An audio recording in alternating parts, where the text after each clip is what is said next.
are today passing on to the last module. So far, we have discussed everything in detail, the classes which may be suitable to even MA classes, and such elaborate were our discussions so far. And in the last module, we are going a little bit fast. Okay, so today we are discussing post-Second World War literature. Post, after. Post-Second World War literature. The Second World War literature, the literature after the Second World War. Literature after the Second World War. We all know the end of the Second World War brought in the age of anxiety. People became anxious because the World War caused such a havoc, such a destruction, such a catastrophe everywhere. So the end of the World War brought in the age or era of anxiety, age of anxiety. The end of the World War, Second World War produced an age of anxiety, an era of anxiety everywhere. The post-war world humanity had come to terms with the post-World War, post-Second World War humanity. Human beings had come to terms with the genocide. Genocide means large scale killing. Genocide. The nuclear destruction, especially the nuclear destruction happened in Japan, Hiroshima and Nagasaki. And the sense of dislocation that the war had imprinted on their sensibilities. The sense of dislocation, the human mind became dislocated. Such a psychological trauma people began to feel after the Second World War. So these were the aftermath. These were the after results of the Second World War. The post-war world humanity had come to terms with. Humanity had face to face with the genocide. They had experienced the genocide, the nuclear destruction, and the sense of dislocation that the war had imprinted in their sensibilities or minds. In their minds, there was a sense of dislocation created by the war. People lost their mental balance because of the death of dear and near ones, because of the large scale destruction. Their sensibilities were dislocated. They lost their mental balance or mental equilibrium. So these were the aftermath of the Second World War. The writers of the post-war period were concerned with the psychological problems, and naturally the writers of the post-war period were concerned with the psychological problems which were rapidly mounting in a society.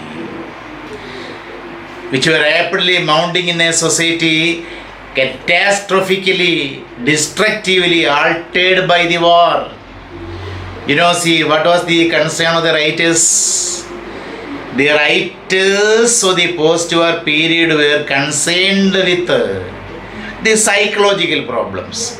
They were deeply concerned with the psychological problems or mental problems of the people, which were, these psychological problems were rapidly, speedily mounting, climbing up in the society, catastrophically altered, destructively altered. The society had become very destructively changed by the war. The very society in which people were living were catastrophically changed or altered. And as a result, because of these catastrophic changes, people were facing very awful psychological problems, and these psychological problems were the concern of the writers after the Second World War or the post-Second War period. See, the writers of the post-war period were concerned with the psychological problems which were rapidly mounting, climbing in a society catastrophically, destructively altered, changed by the war. Happiness appeared transient. In the society after the war, in the world after the war, happiness appeared transient. Transient means momentary. There was only a momentary happiness. People were greatly disillusioned, or disappointment was with the people. The happiness appeared transient or transitory or momentary. What? Happiness, human happiness. It seemed transient and elusive. Elusive means going forward and forward, not remaining at a fixed place. Not remaining at a fixed place, elusive. And the future looked bleak. And the future of the people looked bleak, dark, and discouraging. Bleak, discouraging. Future appeared bleak or discouraging and dark. So, these were the psychological changes which happened in the society after the Second World War. What happened? Happiness appeared transient or transitory or momentary and elusive, going forward without remaining at a fixed place. And the future appeared bleak and discouraging. The term post-modernism is used to refer to the unprecedented intellectual revolution that took place in the late 60s. The term Post-modernism is used to refer to or describe the unprecedented, never happened before. Unprecedented means never happened before. Intellectual revolution, the intellectual changes that took place, that happened in the late 60s. In the late 60s, there happened unprecedented intellectual revolution.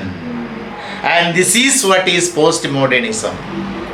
In the late 1960s, there took place or happened unprecedented intellectual revolution in all spheres of writing. And this is what is post-modernism. Or the term post-modernism is used to refer to the unprecedented intellectual revolution that took place in the late 60s. Franco Lotted and John Baudrillard were two intellectual pioneers of the post-modern movement. The two intellectual pioneers of the post-modern movement were Franco and Baudrillard. They were two intellectual pioneers, intellectual forerunners of the late 1960s.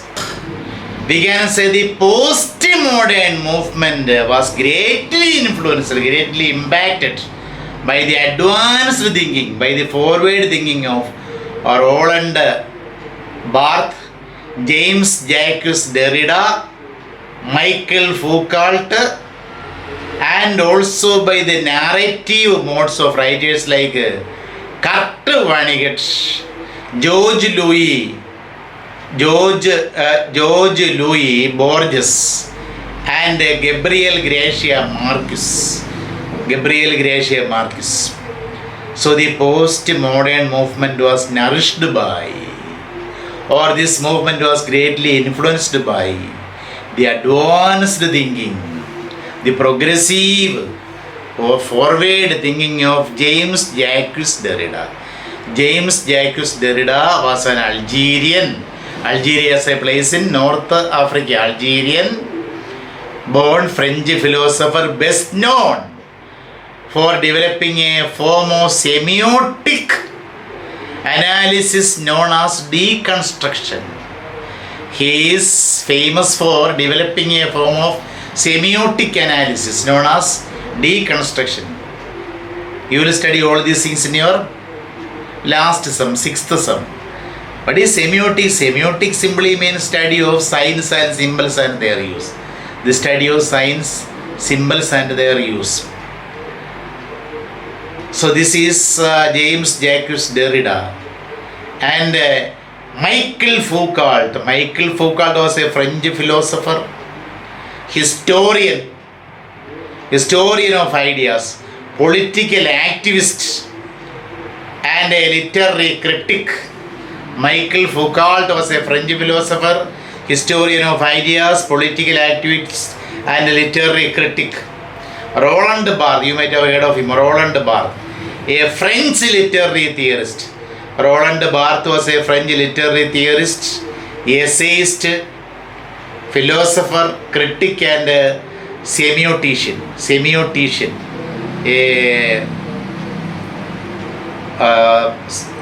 He studied semiotician. So, this postmodern movement was greatly influenced by the advanced thinking of James Jacques Derrida, Michel Foucault and Roland Barthes, and also by the narrative modes, narrative modes or narrative styles of writers. Postmodernism was also nourished by the narrative techniques, narrative modes or narrative styles of writers like Kurt Vonnegut. Kurt Vonnegut was an American writer. He was an American writer, Kurt Vonnegut. George Louis Borges. He was an Argentinian short story writer, essayist and poet. George Louis Borges. George Louis Borges was an Argentinian short story writer, essayist and poet. And the writing style of Gabriel Garcia Marquez. Gabriel Garcia Marquez. He was a Colombian novelist. So this name you must have heard of. Colombian novelist, short story writer, screenwriter and journalist. His two famous novels are Love in Times of Cholera. Cholera Kalatha Pranayam. Love in Times of Cholera. 100 Years of Solitude. ഏകാന്തതയുടെ 100 സംവത്സരങ്ങൾ. 100 Years of Solitude. These are the two famous novels by Gabriel Garcia Marquez. Gabriel Garcia Marquez. Postmodernism or the literature after the Second World War was amorphous and eclectic. Amorphous and eclectic in its approach. Postmodernism is amorphous. Amorphous means without any definite shape or form. Without a definite shape or form. Amorphous or eclectic. Eclectic means involving ideas from various sources. Receiving ideas from various sources. Receptive. Eclectic. Receiving ideas from various sources. So how is postmodernism? It is amorphous, without any shape or particular form. Amorphous and eclectic. Eclectic means receiving ideas from various sources. So it is amorphous and eclectic in its approach. It consciously rejects all symbols and is skeptical of anything that apparently claims to offer the explanation to everything. And also, postmodernism or the literature after the Second World War very consciously or sincerely rejects all symbols of authority. It was against authority. Postmodernism rejects all symbols of authority and is skeptical. Postmodernism shows its doubt. It is doubtful, skeptical, doubtful of anything that apparently claims to offer the explanation to everything. So there are certain things which offer explanation for everything. Postmodernism is doubtful about it. Postmodernism doubts such Mr. Know-all or something which gives explanation to everything in the world. Postmodernism believes that there are some unexplainable things. Certain things are never to be explained properly. Postmodernism believes so. Postmodernists and postmodernism believe that there are certain things which will remain unexplained. So they are skeptical, or postmodernism itself is skeptical of anything that apparently or clearly claims to offer the explanation to everything. So once again, postmodernism consciously rejects all symbols of authority. It is dead against authority and is skeptical, doubtful of anything that claims to offer the explanation for everything. Postmodernism sidelines, rejects the universal. Postmodernism sidelines the universal and stresses the primacy. Primacy means importance. Postmodernism stresses the importance of indigenous and local. Postmodernism rejects the universal ideas which are prevalent everywhere. It gives importance to the ideas which are vernacular, local, and fragmented ideas. Postmodernism gives importance or primacy to fragmented ideas or indigenous or the local. Postmodernism sidelines or rejects, avoids the universal and stresses, it gives a stress to the primacy of the indigenous or the local. Fragmentation and fluidity are its hallmarks. The two hallmarks of postmodernism are fragmentation, means into pieces, setting into pieces, and fluidity, adaptability are its hallmarks. The two hallmarks of postmodernism are fragmentation and fluidity or adaptation. Adaptation are its hallmarks. Postmodern writing is a blend of variegated literary genres and levels of culture and styles posted by various arts. Or in short, we can summarize that postmodern writing is a blend. Postmodern writing or postmodernism is a blend or mixture of variegated means different literary genres. It is a mixture of different literary genres and levels of culture.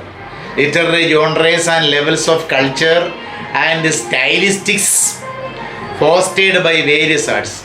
And also it depends on, postmodernism depends on various stylistics grew by, nourished by, fostered by various art forms. So postmodernism is a culmination of all these things, or we can say postmodernism is a blend or a mixture of variegated literary genres, various levels of culture, and various stylistics fostered by different arts or various arts. Postmodernism contains parody and pastiche. Pastiche means parody, imitation. Postmodernism contains parody and pastiche and it contains, the literature contains advertising slogans. There is no criterion for writing literature. It contains parody. Postmodernism, of course, contains parody or pastiche, imitation. Then advertising slogans, pub talk. Even postmodernism includes postmodern writings include pub talks in the pubs, talks in the places where liquor is available, pubs. So these give a postmodernist writing a distinct flavor of its own. All these things impart postmodernist writing a distinct, a clear, different flavor of its own. All these things give a postmodernist writing a different flavor of its own, different flavor of its own. So this is literature after the Second World War or post Second World War.